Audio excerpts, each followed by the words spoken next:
We start tonight with the story that's had more than a few sudden, surprising twists this week, the race for the White House. And we're looking particularly at the select group of people who will likely determine the winner. There are just 25 days to the US election. This week, the two running mates faced off in the first and only vice presidential debate. There were no major gaffes or winning blows.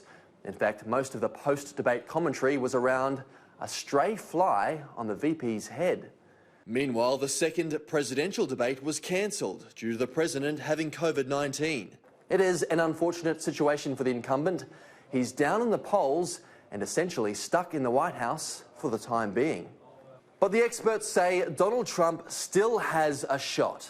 Under the Electoral College system, there is a path to victory. That's if he convinces small, particular sections of the country, a few ordinary yet powerful people who'll essentially pick the president.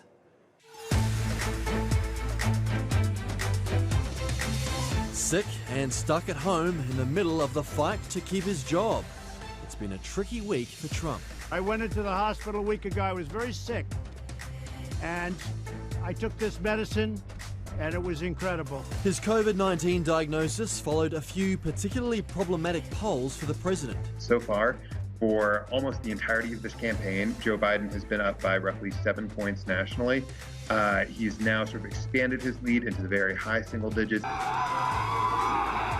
But the national polls mean little in the US Electoral College system. It's all about the so-called swing states.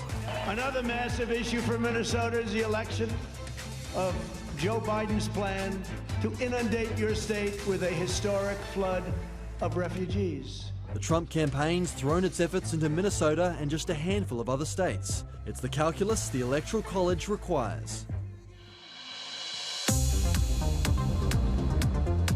A candidate needs 270 of the 538 Electoral College votes to win the White House. States are designated a particular number of votes based on the population. For most states, the candidate who wins the most votes gets all the state's electoral votes. Many states are dyed-in-the-wool Republican or Democrat. Just a few are unpredictable and considered up for grabs. Aggregate polling suggests just 14 of the 50 states are in play in 2020.